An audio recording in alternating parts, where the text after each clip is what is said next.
अस्सलाम वालेकुम। खुल के बोल के साथ मैं हूं एतजाज नकी। आज के प्रोग्राम में हम जिक्र करेंगे कि वज़ीर आला पंजाब ने हतक इज्जत कानून को वक्त की इंतहाई अहम ज़रूरत करार देते हुए कहा कि जितनी ज़रूरत इसकी आज है इससे पहले कभी नहीं थी। इसके साथ साथ हम जिक्र करेंगे कि आखिरकार इस्लामाबाद इंतज़ामिया ने पाकिस्तान तहरीक इंसाफ को जलसे की इजाज़त भी दे दी है। इसके साथ साथ हम ये भी जिक्र करेंगे कि सुप्रीम कोर्ट केस जो है सुप्रीम कोर्ट में एक पूरी फहरिस्त है, लेकिन इलेक्शन ट्रिब्यूनल के मुतालिक भी आज जो है वो केस की समाअत हुई है, जो कि चीफ जस्टिस की सरबराही में 5 रुकनी बेंच ने की।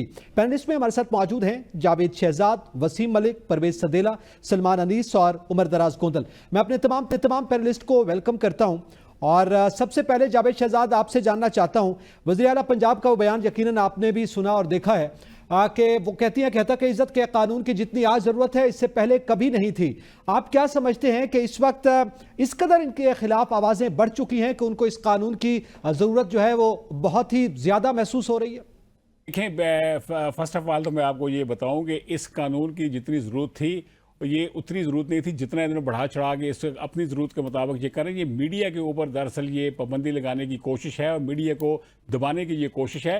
कानून तो पहले भी मौजूद था, असल इशू है कानून पर अमल दरामद किसने करवाना है। कानून पर अमल दरामद कराने की जिम्मेदारी पंजाब गवर्नमेंट की है या फेडरल गवर्नमेंट की है, लेकिन अमल दरामद कानून के ऊपर हो नहीं रहा और नए से नए कवानीन ला के दरअसल मीडिया को साइडलाइन करने की कोशिश की जा रही है, और ताकि मीडिया भी बिल्कुल खामोश हो जाए और आगे जो इस तरह की सूरत हाल चली आ रही है, ताकि उस सूरत हाल से हुकूमत बचना चाह रही है और उस सूरत हाल से बचने के लिए इस तरह के कवानीन ला के दरअसल मीडिया को खौफ ज़्यादा किया जा रहा है। और खौफ और दहशत की फ़ज़ा में पंजाब गवर्नमेंट ये चाहती है कि मीडिया को दबा के रखा जाए, मीडिया जो हक की आवाज़ है, आवाम की आवाज़ है, उसको आगे ना पहुंचाए और उनके मीडिया को दबाने की कोशिश है। जी, मीडिया को दबाने की कोशिश है। वसीम मलिक, आप क्या समझते हैं कि जाहिर है ये कहा गया कि मुल्क में इस वक्त जो है सहाफत के हवाले से, सहाफत ये पेशा है, उसका काम है सवाल करना। अगर एक मुंतखब अवामी नुमाइंदे से एक सहाफ़ी सवाल नहीं कर सकता तो फिर क्या सूरत हाल होगी? फिर ये काहे का पेशा और काहे की सहाफत? ये मामला हमें सिर्फ पंजाब की हद तक नहीं देखना चाहिए। मैं ये समझता हूँ कि ये कोई पहली मर्तबा भी नहीं हो रहा, इससे पहले माजी की हुकूमतें भी करती आई हैं। मगर इस वक्त जो हमारे मुल्क में मौजूदा डॉक्ट्राइन नाफिज है, उसमें कोई मीडिया को शैतानी अमल, कोई वबा करार देता है। कभी हम फिर देखते हैं कि कोई एक वाल के हवाले से बातें की जाने लगी हैं। मगर अब ये जो पंजाब में हतक इज्जत का कानून आया है, ये माजी में भी हमने देखा कि यही जो मरियम नवाज शरीफ साहबा की हुकूमत है, ये जब पाकिस्तान तहरीक इंसाफ की दौरे हुकूमत में एक पीका का जो कानून था, तो यही वही लोग थे जो पार्लियामान में बैठकर सहाफियों के साथ उस वक्त एहतजाज किया करते थे, धरने दिया करते थे और मीडिया की आज़ादी के अलमबरदार बना करते थे।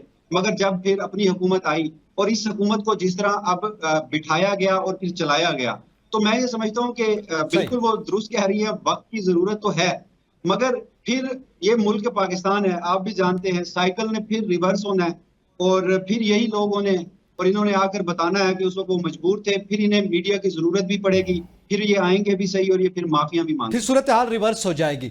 अच्छा परवेज सदेला, आपके नजदीक ज़ाहिर है हतक इज्जत कानून की इस वक्त क्यों जरूरत है? क्या इससे पहले कानून मौजूद नहीं है? अब पैमरा अथॉरिटी भी मौजूद है, दीगर रेगुलेटरी अथॉरिटीज भी मौजूद है। पहले तो बहुत शुक्रिया। अब मैं एक तो माजरत चाहता हूँ कि कुछ मेहमानों की वजह से मुझे जरा मैं आपको वीडियो कॉल पे ज्वाइन नहीं कर सकता। देखें, कोई बात, इत्तेजाज क्या प्रॉब्लम है आपको इस कानून से? आपको, मुझे, मैं एक व्लॉगर भी हूँ, एक प्रोग्राम भी करता हूँ, सवाल भी करता हूँ, और मुझे इससे क्या तकलीफ हो सकती है अगर मैं कोई गलत काम करूँ, कोई गलत ट्वीट करूँ, मैं किसी के बारे में ये लिखूँ कि आर्मी चीफ जो है, या अपने जो थंबनेल को लगाऊं कि आर्मी चीफ ने रात को अंधेरे में इमरान खान से मुलाकात कर ली, तमाम मामला तय पा गए हैं, चीफ जस्टिस ने अपनी गाड़ी भेज दी है इमरान खान को जेल से छुड़वाने के लिए, हाजिर करने के लिए। क्या ये वो तमाम चीजें या हकीकतें हैं जो मेरे और आप जैसे बहुत सारे दोस्त और साथी सुबह से लेके शाम तक लगे होते हैं? फिर आपने किसी पर कोई भी इल्जाम लगा दिया, कोई भी इल्जाम लगा दिया, आपको किसी जगह पे कोई चैलेंज नहीं कर सकता। जिस जगह पे मैं बैठा हूँ, यूरोप में आपने देखा है, हमारे एक लीडिंग चैनल है, मैं नाम नहीं लेता क्योंकि जाहिर इंटरनेट मीडिया बैठे हैं, तो एक नाम लेता, उस चैनल को कम से कम वो बंद हुए 7 साल हो गए हैं। किस वजह से? झूठी खबर देने पे, झूठे इल्जाम लगाने पे। वो चैनल कम से कम 10 लोगों को जुर्माने की, हर्जाने की रकम अदा कर चुका है। किस लिए? क्योंकि वहां पर एक कानून मौजूद है कि आप किसी का नाम लेकर किसी के बारे में कोई ऐसी खबर, कोई ऐसी चीज नहीं कर सकते। तो जहां तक सच की बात है, जहां तक सवाल की बात है, किसने मना किया है? कौन कह रहा है कोई सवाल नहीं कर सकता? अगर पंजाब हुकूमत ने ये बहादुराना स्टेप लिया है तो मेरे ख्याल में वफाकी गवर्नमेंट को भी लेना चाहिए। नीरज साहब, सवाल ये है कि क्या हुकूमत पहले से कानून मौजूद नहीं है? बुनियादी सवाल तो ये है, इसकी जरूरत इसलिए पड़ रही है। मैं कह रहा हूं कि पहले वाले कानून के अंदर कुछ चीजें अपडेट की गई है ना। अब देखें, एक वक्त था जब सिर्फ खाली प्रिंट मीडिया होता था, तो तमाम कवानीन किसके लिए होते थे? प्रिंट मीडिया के। और फिर जब मेन स्ट्रीम मीडिया आ गया, टीवी चैनल आ गए, तो क्या कानून को अपडेट नहीं करना पड़ेगा? अभी आपका डिजिटल मीडिया आ गया, तो क्या आप प्रिंट मीडिया का डिजिटल पे तलाक कर सकते हैं? नहीं। जब साथ साथ आपकी चीजें अपडेट हो रही हैं, साथ साथ नई चीजें आ रही हैं, तो आपके कानून में भी तब्दीलियां कानून साजी हो रही है। ठीक है, कुछ कानून साजी हो रही है, इसमें घबराने वाली कौन सी बात है? घबराने वाली कोई बात नहीं है। लेकिन सलमान अनीस, आप क्या समझते हैं, एक तासुर जो है वो सामने आ रहा है, इस किस्म के जो कवानीन लाए जा रहे हैं और उस पर बाकायदा तौर पर जोर भी दिया जा रहा है, उसे वक्त की अहम जरूरत करार दिया जा रहा है कि अगर उनकी जाती तशहीर हो तो ठीक है, अगर उनके खिलाफ आवाजें उठ रही हैं तो उसको दबाया जाए। और जैसे गुज़िश्ता अदवार में भी हमने देखा, इस दौर में भी यही कोशिश की जा रही है पंजाब हुकूमत की जानिब से। ऐसा नहीं है। देखें, मैं आज जो है ना, आप अभी जितने सारे लोग बहस कर रहे हैं, ये है जी वो कानून 7 दस्तावेज़ात लेके आया हूँ ताकि कोई गलती, कोई कमी बेशी ना रह जाए। मुझे बताएं, इसमें आपकी आवाज़ कहाँ दबाई जा रही है? कहाँ लिखा है कानून के अंदर कि आप सच नहीं बोल सकते या आपको सवाल करने की इजाज़त नहीं है? आपको लोगों की पगड़ियां उछालने की इजाजत नहीं है। जिस तरह भी संदेला साहब बात कर रहे थे, बिल्कुल ठीक बात है। ये जो सनसनी फैलाते और सनसनी बेचते ना कि ईद के ऊपर खान साहब आपके साथ, ओ भाई बताओ तुम्हें ये किसने बताया है? ये सोर्स ऑफ इंफॉर्मेशन जो आपका है, ये जो सोर्सेज हैं, वो तो फिर आपको कहीं ना कहीं जाके डिक्लेयर करने पड़ेंगे ना। सलमान साहब, जरा हमें गाइड कर दीजिएगा, वो आप लेके आए दस्तावेज, उसमें बता दीजिए कि पगड़ी उछालने वाली जो शिक है इसमें क्या? देखें, डिफेमेशन का लॉ है ये लॉ ये नहीं है कि रिपोर्टिंग के ऊपर पाबंदी हो गई है, आप लोग रिपोर्ट नहीं कर सकते, आप लोग सवाल नहीं कर सकते। मेरा भाई, ये डेफेमेशन लॉ है, हद तक के इज्जत का लॉ है। आपके अभी जो क्रिकेटर हैं बाबर आजम साहब, उनके ऊपर एक आदमी ने, एक जर्नलिस्ट ने इसी तरह इल्ज़ाम लगाया कि भाई बताएं कि इनके पास ये ऑडी कहाँ से आई है। ओ भाई, अब आप दें जवाब इसका। वो कहता है मैं तो साबित कर दूंगा। आपको ये किसने बताया कि मैंने ये रिश्वत से ली, ये किकबैक के पैसे किए? आप लोगों के ऊपर इल्ज़ाम नहीं लगा सकते ना। और अगर आप लगा रहे हैं और आप इतने श्योर हैं, आपको पता है कि आप ठीक बात कर रहे हैं और आपके पास उसके शवाहिद मौजूद हैं या आपके पास उसके गवाहान मौजूद हैं, तो फिर आपको किसी चीज़ की परेशानी नहीं होनी चाहिए। इस कानून के अंदर एक चीज़, थोड़ी गुजारिश नकी साहब, बात यह है कि इस कानून से मुझे तो लगता है कि फ़ायदा ही होगा एट लार्ज, क्योंकि देखिए जो डिजिटल मीडिया के लोग थे उनकी इसके अंदर कैटेगराइजेशन बहुत ठीक हो गई हुई है। पता लग गया है कि कौन से अखबार के चैनल के लोग होंगे, कौन से इंडिपेंडेंट फ्रीलांसर्स होंगे, किन लोगों ने कोई बात करनी है, कौन नहीं करनी, कौन जर्नलिस्ट है, कौन नहीं है। कहीं ना कहीं किसी जगह के ऊपर तो आपने रेगुलेट करना है ना चीज़ों को। ये इसको ठीक है, अथेंटिसिटी का सवाल आ रहा है। ठीक है, आपके अथेंटिक न्यूज़ सामने आएगी इसके बाद। फेक न्यूज़ के खिलाफ है ना ये, और ये हद तक इज्जत का कानून है। ठीक है, मैं उमर दराज, आप बताइएगा कि पहले हद इज्जत का कानून भी इस मुल्क में मौजूद है। इसके साथ साथ पैमरा अथॉरिटीज, अगर हम इलेक्ट्रॉनिक मीडिया की बात करें, सोशल मीडिया के हवाले से भी पीका एक्ट भी मौजूद है और बहुत से कवानीन मौजूद हैं। क्या ये उनसे हटके है? इसमें क्या सूरत हाल जो है वो मुख्तलिफ है? देखिए, इसमें 2-3 चीजें हैं।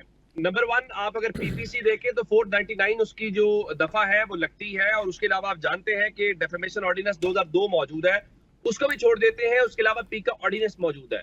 ये सारी चीजें, ये डेफेमेशन का लॉ क्यों लाया जा रहा है? देखिए, बात बड़ी सीधी सादी है। हुकूमत जो है वो हर तरीके से आवाज बंद करना चाहती है। हालांकि मुस्लिम लीग नून का एजाज ये है कि पीका ऑर्डिनेंस भी उनका एजाज है, वो लेके आए। बाद में उसमें कौन कौन गिरफ्तार हुआ? हमारे खालिद जमील साहब उसके गिरफ्तार हुए, असद तूर गिरफ्तार हुए, और बहुत सारे सहाफी हम कह सकते हैं जो उसमें गिरफ्तार हुए। अब ये वो सहाफी क्यों गिरफ्तार हुए, ये किसके खाते में जाएंगे, ये मुस्लिम लीग नून बता सकती है। अब जब आप डेफेमेशन का लॉ लेके आए हैं तो मेलाफाइड इंटेंशन क्यों नजर आ रही है, या हमें खौफ या खदशा क्यों है? देखिए, अगर डेफेमेशन के लॉ के ऊपर अमल दरामद नहीं हो रहा तो ये मैंने तो नहीं करना, ये सहाफी ने तो नहीं करना, ये किसी यूट्यूबर ने तो नहीं करना, ये किसी व्लॉगर ने तो नहीं करना। आप कहते हैं जनाब देखें वो अदालतों के ऊपर बर्डन है, बिल्कुल ठीक है, आप मेहरबानी करें, आप जो है अदालतों को वसाइल ज्यादा दें, आप अदालतों की तादाद बढ़ा दें, आप जजेस की तादाद बढ़ा दें, आप उसमें अमेंडमेंट करें ना। उसमें अमेंडमेंट ये करें कि जनाब इतने दिन के साथ होगा, ये होगा। जब एक प्रॉपर चीज लेके आ रहे हैं और उसमें आप चीफ मिनिस्टर के ऑफिस को कॉन्स्टिट्यूशनल ऑफिस कहते हैं, तो फिर बहुत ज्यादा सवालात पैदा होते हैं। मैं आपको एक ईमानदारी की बात बताऊं, आप पंजाब के अंदर वुज़रा से डिस्कस करें इस मामले को, वो बड़ी सीधी सी बात कहते हैं। वो कहते हैं आप टीवी वाले वैसे ही डर रहे हैं, हमारा टारगेट तो सोशल मीडिया है। और इसमें कोई शक शुबा नहीं है। आपने देखा होगा मुस्लिम लीग नून के वुज़रा ने खुल के कहा है, जी हम खुद केस लेके जाएंगे। बात सिर्फ इतनी है कि आप इन चीजों के ऊपर, इन चीजों से हुकूमतों की कोई मकबूलियत नहीं बढ़ जाती, हुकूमतों की कोई कारकर्दगी बेहतर नहीं हो जाती। आप जरूर लेजिस्लेशन करें, मैं इसके खिलाफ मैं ये नहीं कह रहा। देखें, तनकीद में और तज़हीक में फर्क है। हम सब बैठे हैं, आप मेरे मुखालिफ हो सकते हैं, मेरे से 1000 बार तनकीद करें, लेकिन मैं अपनी तज़हीक भी बर्दाश्त नहीं करूंगा और मैं आपकी तज़हीक करना भी बर्दाश्त नहीं करूंगा। और मैं ये नहीं, और उस पर कवानीन भी मौजूद है, ठीक है, तज़हीक के हवाले से कवानीन भी मौजूद है, ठीक है। आप जरूरत बताए ना कि उनके होते हुए एक नई चीज लेके आना। मिसाल के तौर के ऊपर आप कहते हैं जनाब हम एक तरह से इसको ट्राइब्यूनल के तौर के ऊपर चलाएंगे। भाई जाने दे, हमने ट्राइब्यूनल्स का हाल देख लिया, ये इलेक्शन वाला। मैंने उस दिन फिर उसकी पूरी हिस्ट्री है, उसकी पहले भी हिस्ट्री है। उमर आगे बढ़ते हैं। हमारी अकलियतों के ऊपर हमले होते हैं, ये जो कुछ हमारे यहाँ भी हाल ही में हुआ है, आप उसके ऊपर ट्राइब्यूनल क्यों नहीं बनाते? आप उसके ऊपर क्यों नहीं कहते कि जनाब एक जज जो है वो एक दिन में एक ही केस सुना करेगा, इतने दिन में? और फिर उसमें प्रॉब्लम क्या है? देखिए, ठीक है, और बहुत से और इस तरह के बहुत से इश्यूज हैं, सोशल इश्यूज हैं, लीगल इश्यूज हैं। लीजिएगा, वो लॉ का एक बड़ा मैक्सिम है कि इनोसेंट अंटिल प्रूवन गिल्टी, जिसका मतलब है कि आप मासूम है तब तक जुर्म साबित। ये कैसा डेफेमेशन का लॉ है? साबित बाद में होगा, 30 लाख पहले अदा करें, जुर्माना होगा। ठीक है, आगे बढ़ते हैं। उमर दराज, इसमें बहुत से सवाल आते हैं, ठीक है, इसलिए ये सवाल उठ रहे हैं। लेकिन जावेद शहजाद, आपके इल्म में है कि मीडिया फ्रीडम इंडेक्स में पाकिस्तान 152 नंबर पे है, 152वें नंबर पे। क्या इस किस्म के कानून आने के बाद हमारा दर्जा उस इंडेक्स में बढ़ जाएगा? जी बिल्कुल बढ़ जाएगा। मैं आपको बताऊं, जैसे बाकी दोस्त भी बात कर रहे हैं, देखिए हमारे पास अखबार का डिक्लेरेशन कौन जारी करता है? Deputy commissioner. उसकी सिक्योरिटी क्लियरेंस कौन करती है? Special branch, intelligence bureau. TV channel का लाइसेंस कौन जारी करता है? पैमरा जब लाइसेंस जारी करता है उसकी पहले सिक्योरिटी क्लियरेंस कौन करता है? असल में फिर उसी मुद्दे पे आऊँगा कि हमारे पास कवानीन मौजूद हैं, इसके ऊपर अमल दरामद का जो फेलियर है वो हुकूमत तस्लीम करने से इनकारी है। ये कैसे मुमकिन है कि इस वक्त ऐसी कोई गलत खबर छप जाए और डिप्टी कमिश्नर के पास इख्तियार है कि वो उस अखबार का डिक्लेरेशन कैंसिल कर सकता है, उसके जो प्रिंटर पब्लिशर है उसके खिलाफ एक्शन ले सकता है, गिरफ्तार करवा सकता है। इसी तरह के कवानीन पैमरा के भी हैं जब वो टीवी चैनल का लाइसेंस जारी होता है, रूल ऑफ बिजनेस है और सिक्योरिटी क्लियरेंस है, बहुत सारी चीज़ें उसमें लिखी हुई हैं। हुकूमत को ये चाहिए था, पंजाब की चीफ मिनिस्टर हों या वज़ीर-ए-आज़म शहबाज शरीफ हों, इस तरह के कवानीन लाने की बजाय जो कवानीन बने हुए हैं उन कवानीन के ऊपर अमल दरामद को यकीनी बनाएं। और अगर उसमें कोई कमी है, ऑफिसर्स की कमी है और मजिस्ट्रेट्स की कमी है, वकला की कमी है, उस कमी को दूर करें। उस कमी को दूर करने के बजाय सोशल मीडिया की आड़ में दरअसल ये मीडिया के ऊपर एक हमला है और ये ऐसा हमला होगा कि मीडिया की आवाज़ को मुस्तकिल बुनियादों पर बंद करने की ये कोशिश की जा रही है। और इस कोशिश में और इस साजिश में जितने भी अनासर शामिल हैं, आप देखिएगा वक्त ने पहले भी उनको बेनकाब किया है और आने वाले दिनों में वो आगे भी बेनकाब होते आएंगे। और दूसरा, वो खुद ब खुद वैसे जी। और दूसरा जो आपने पॉइंट जिक्र किया 152, तो इससे 152 से कई दर्जे आगे चला जाएगा। इस वक्त भी जो मीडिया की सूरत हाल है, मीडिया के साथ जो हो रहा है, और प्रैक्टिकल आके ग्राउंड रियलिटी को सामने रखें, ज़मीनी हक़ाइक़ को सामने रखें, और मीडिया जो पब्लिक की आवाज़ है, आवाम के जो पल्स है वो सामने लाता है, आवाम की आवाज़ को कौम के सामने भी लाते हैं। हुक्मरान जो अब बर्दाश्त करने की पोजीशन में नहीं है। मैं लास्ट आपको बताता चलूँ कि प्राइम मिनिस्टर शहबाज शरीफ की जो मीटिंग्स वगैरह भी हुई हैं उसमें भी ये चीज़ें हुई, APNS की मीटिंग हुई है, PBA की मीटिंग हुई है, उसमें भी प्राइम मिनिस्टर साहब से भी बातचीत हुई। तो प्राइम मिनिस्टर साहब तो खुद बेबस हैं, वो तो कहते हैं जी मैं मेरे तो बस में ही कुछ नहीं है। और अब मैं बताता चलूँ कि इस तरह की सिचुएशन में जिस तरह के हालात चल रहे हैं, ये जो निज़ाम जो है बिल्कुल हिला हुआ है। इसकी जावेद, बड़ी खबर दे रहे हैं आप कि वज़ीर आज़म खुद बेबस हैं। किसके सामने बेबस है? देखें, प्राइम मिनिस्टर, अब देखें, ये तो प्राइम मिनिस्टर को बताना पड़ेगा कि वो बेबसी और बेबसी का इजहार क्यों करते हैं। लेकिन जितनी भी जब से इलेक्शन के बाद प्राइम मिनिस्टर शहबाज शरीफ आए हैं, इनकी वो PDM वाले प्राइम मिनिस्टर नहीं नजर आ रही है। PDM वाली जो अपना उनकी बातचीत थी, फैसले थे, चीज़ें आगे बढ़ती थी, इस वक्त जो है वो इस वक्त की जो पोजीशन बिल्कुल उसके मुख्तलिफ नज़र आ रही है। प्रैक्टिकल भी और सरकारी इजलास जो होते हैं उसमें भी इसी तरह की फीलिंग सामने आ रही है। ठीक है, वसीम मलिक, आप क्या समझते हैं? Twitter, Facebook, social media platform जिस पर लोग खुलकर अपनी राय का इजहार करते हैं और उनको कोई अगर मसला हो वो मसला भी बताते हैं, और सिर्फ सियासतदानों से नहीं, हुकूमत से नहीं, ब्यूरोक्रेसी के हवाले से या जाती नौयत के जो मामलात हों वो उस पर अपनी फ्रस्ट्रेशन भी निकालते हैं। ज़ाहिर है लोगों की जिस वक्त सूरत हाल है, अगर ये बंद होती है तो उसका नतीजा क्या होगा?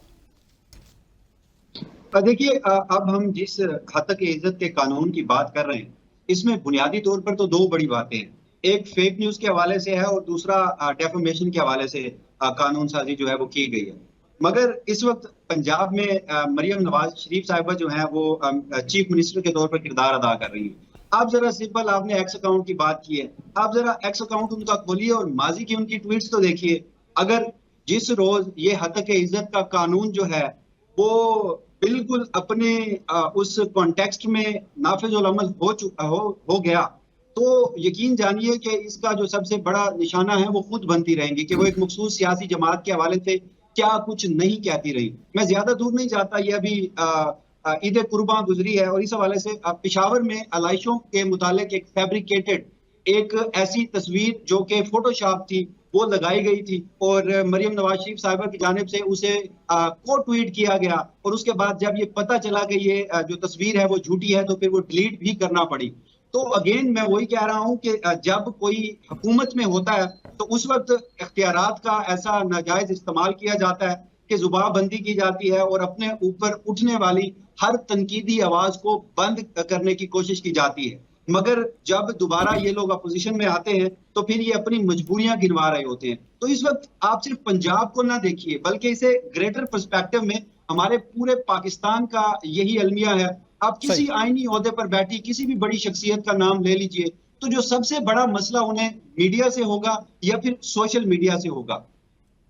ठीक है, ये एक बड़ा मामला है। परवेज इंदिरा साहब, ये जो तासुर है वो यही सामने आ रहा है कि 8 फरवरी के बाद या उससे पहले की जो सूरत हाल थी और उसके जो नताइज सामने आए हैं उस पे जो है वो इनको किसी हद तक खदशात हुए हैं और इसीलिए ये जो दीगर, जैसे आपने भी जिक्र किया, सोशल मीडिया प्लेटफॉर्म्स को दबाने की कोशिश की जा रही है। ये तासुर किस हद तक दुरुस्त है? और साथ मैंने जो सवाल जावेद साहब से भी किया था कि आलमी सतह पर हमारे ज़ाहिर इंडेक्स में हम वैसे 152 नंबर पे हैं मीडिया फ्रीडम इंडेक्स में, अब क्या सूरत हाल होगी, क्या तासुर जा रहा है?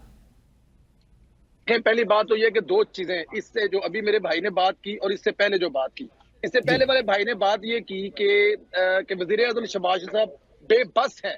आपने सवाल ये किया आगे से किसके सामने बेबस है, वो कह रहे हैं मुझे नहीं पता किसके सामने बेबस है, वो ये खबर कहा बेबस है। लेकिन उन्होंने सुन लेना सर, उन्होंने कहा कि मुझे नहीं पता, ये तो शहबाज शरीफ साहब ही बता सकते हैं बेबस कहाँ है। यहाँ पर ये शहबाज शरीफ साहब की बेबसी पर सवाल कर रहे हैं, खबर दे रहे हैं, लेकिन इनके पास खबर का कोई वो नहीं है कि ये किसने कहा, किसने बताया इनको, कहां से इनको खबर मिली कि वो बेबस है। इन्होंने कहा शहबाज शरीफ बता सकते हैं। दूसरे भाई ने कहा कि मरियम नवाज साहिबा ने एक ट्वीट को रीट्वीट किया, जब पता चला तो उन्होंने उसको डिलीट कर दिया। तो इसका मतलब मरियम नवाज ने जब देखा कि अब मैं गलत हो गया मुझसे, तो वापस रीट्वीट कर दिया। कानून होगा ना कि अगर ये मुझे को ले जाएगा तो मुझे साबित करना पड़ेगा। तो ये तो अच्छी बात है ना, इसमें प्रॉब्लम क्या है? दूसरी बात ये कि दुनिया हमारे बारे में क्या सोचेगी? भाई क्या हम दुनिया के बारे में क्या सोचते हैं? ये हमारा एक अपना मुल्क है ना, हम अपने मुल्क में अपने मुल्क की बेहतरी के लिए अगर कोई कवानीन लेके आते हैं, अपने सिस्टम की बेहतरी की कवानीन लेके आते हैं, बेशुतर महार है ना, जिसका जो दिल करे, जिसको जो दिल करे कह दे। कहाँ पे किसकी सहाफत को खतरा है? आप कौन सी सहाफत की बात खतरा कर रहे हैं? आप उस सहाफत की बात खतरा कर रहे हैं जब मलक रियाज को साथ बिठाकर और टॉप के सहाफी जो है वो इंटरव्यू कर रहे थे, उस सहाफत की बात कर रहे हैं। आप उस सहाफत की बात कर रहे हैं कि अगर आपके पसंदीदा हुकूमत आ गई तो आपने उसके जनाब पूरी दुनिया में झंडे लगा दिए, और अगर आपकी पसंदीदा नहीं हुई तो आप सुबह से लेकर शाम तक गालियां निकाल रहे हैं। कौन सी सहाफत की बात कर रहे हैं? अगर इससे सहाफत पाकिस्तान की गिरने जा रही है ना, तो खुदारा ये हो जाने दे। चले जी, अब आपने सवाल उठाए हैं, देखिए ना, खबर बेहतर होने जा रही, खबर बेहतर होने जा रही है, मतलब बेहतर लोग आने जा रहे हैं, तो क्या मसला है? मुझे और आपको इसमें क्या प्रॉब्लम हो सकता है? यही तो एक बुनियादी सवाल है। चले, आपने सवाल उठाया है अभी जावेद शहजाद साहब, मेरे ख्याल में उस पर आप खुद ही रिस्पॉन्ड कीजिएगा कि ये बेबसी की आपने खबर दी है मगर ये नहीं बताया कि क्यों है और पूरी बात नहीं बताई। तो ये परवेज सदरा साहब आप पे सवाल सदीला साहब, मैं आपको बताता चलूं कि मैं पीएम का बीट रिपोर्टर भी हूं और प्राइम मिनिस्टर के जितने इवेंट्स होते हैं, जो चीज़ें चलती हैं हमारे सामने होती हैं, और जो मैंने आपने मेरे ख्याल गौर से सुना नहीं, मैंने आपको रेफरेंस भी कोट अनकोट किया कि एक मिसाल दी थी कि एक हाल ही में एक मीटिंग हुई थी, पीबीए की मीटिंग थी, एपीएनएस की मीटिंग थी, और उसके अलावा भी मीटिंग्स हुई हैं। तो उसमें जो प्राइम मिनिस्टर साहब का जो वे ऑफ टॉकिंग है, वो उनकी जो बॉडी लैंग्वेज है, वो बेबसी का इजहार करती है। और मैं आपको बताता चलूँ कि जब से प्राइम मिनिस्टर आए हैं अब तक उन्होंने कोई प्रेस कॉन्फ्रेंस नहीं की है, कोई परफॉर्मेंस शो नहीं की है, मीडिया के सामने कोई कम्युनिकेशन नहीं हुई है और बिल्कुल बंद कमरों में इजलास हो रहे हैं, बंद कमरों में मामला चल रहे हैं। और उनके पास कुछ करने के लिए होता, जो कुछ किया हुआ होता, तो कम से कम मीडिया के सामने लाते, बताते जी हमने ये किया, हमने ये किया। और इस वक्त जो प्रैक्टिकल पोजीशन है, मैं मतलब अब मुझे नहीं पता सवेरा साहब कब मिले इससे शहबाज शरीफ साहब से, लेकिन मैं वफाक के अंदर बैठा हुआ हूँ। प्राइम मिनिस्टर साहब की जितनी मूवमेंट है, मिलना जुलना है, जिन लोगों से मिलते हैं, उसके बाद वो बाहर आके बताते हैं कि आज तो यार ये सिचुएशन थी, हमें तो लग ही नहीं रहा। पीडीएम वाले जो प्राइम मिनिस्टर थे वो तो बहुत ताकतवर थे, बड़े बाइख्तियार थे, बड़ी कमांड थी, बड़ी अथॉरिटी थी। लेकिन आज के जो प्राइम मिनिस्टर हैं शहबाज शरीफ, जो हालिया इलेक्शन के बाद वजूद में आए हैं, प्राइम मिनिस्टर बने हैं, उनकी वो कमांड, उनकी वो मजबूती और उनकी जो बाइख्तियार अथॉरिटी है वो महसूस नहीं की जा रही। अब अगर ये महसूस नहीं की जा रही, इसको बेबसी नहीं कहेंगे तो क्या कहेंगे आप? क्या हम इसको भी कहेंगे वो बहुत अच्छे जा रहे हैं? ये मेरे भाई जो है ना, ये वज़ीर आज़म साहब के बारे में कम बात कर रहे हैं, किसी यार दोस्त के बारे में ज्यादा बात कर रहे हैं कि वो हमसे बात नहीं कर रहा, हमें मिस कर रहे हैं, वो बोल नहीं रहा। देखिए प्राइम मिनिस्टर है, 3 महीने हुए हैं, मुल्क की हालत देखें, मुल्क की मईशत देखें, मुल्क के मसाइल देखें। नवाज शरीफ साहब के बारे में 2013 में यही कहा जाता था कि वो मुस्कुराते नहीं है, वो बात नहीं करते, उनका चेहरा सपाट है। उन्होंने कहा था जनाब मुस्कुराएंगे भी, चेहरा भी ठीक होगा, हमें कुछ कर लेने दें। अभी 2, 4, 6 महीने साल कितना टाइम दें आपको? कितना टाइम दें आपको सवेरा साहब? कितना टाइम लेंगे आप? अब आवाम में इतनी सख्त नहीं है बर्दाश्त करने की। सर 3 महीने के बाद तो आप फैसला नहीं कर सकते ना, हुकूमत बनने के बाद आपको 5 साल तो देने पड़ेंगे, साल तो गुजरने दें। इंटरनेशनल जरीदे उठाकर तो देखें कि अगले साल पाकिस्तान की इकोनॉमी कहाँ जा रही है। इमरान खान के दौर में 38% महंगाई थी, 11% पे आ गई। 1 साल हो गया, ठीक है जी, 1 साल का टाइम दे दें। अगर 1 साल का इनको टाइम, 1 साल का टाइम दे दें जी। 1 साल का टाइम आप बिलीव करें कि 1 साल का टाइम मिल गया तो अवाम इस वक्त उनका जीना तो क्या मरना मुश्किल बन चुका है। प्रैक्टिकल बुनियादों पे अवाम सड़कों पे होंगे। और मैं आपको ये भी साथ साथ बताते चलूं कि आज हमारी अमीर जमात इस्लामी पाकिस्तान हाफिज नईमुर रहमान साहब से भी मुलाकात हुई है। 12 जुलाई को वो बहुत बड़ा धरना लेके डी चौक पहुंच रहे हैं और उनका कहना है कि जब तक ये अवाम के जो बिजली पानी गैस के जो मसाइल हैं ये हल नहीं होंगे तो जमात इस्लामी पूरे पाकिस्तान से अवाम को ला के डी चौक में खड़ा कर देगी। मैं आपको बताता चलूँ 96 का धरना काजी हुसैन अहमद साहब ने जो किया था, मैंने वो धरना कवर किया हुआ है और वो धरना ऐसे ही हालात के पेश नजर आया था। और जब वो धरना मरी रोड से क्रॉस करता हुआ फैजाबाद पहुंचा था, उससे पहले बेनजीर भुट्टो की हुकूमत खत्म हो चुकी थी। जावेद सिराज साहब बिल्कुल सही आपने बता दिया। जाहिर है महंगाई से आए रोज एहतजाज भी आ रहे हैं। परवेज सिद्दीकी साहब कह रहे हैं कि 1 साल का टाइम दें। सर मेरे ख्याल में जावेद सिराज साहब तो टाइम देने के लिए तैयार हैं, मगर वो ये कह रहे हैं कि आवाम वो टाइम देने के लिए तैयार नहीं है जो इस वक्त सूरत हाल है। इस पर मजीद भी आप बात करेंगे, दीगर टॉपिक्स का भी जिक्र करेंगे। यहाँ पे वक्त एक ब्रेक का साथ रखिएगा।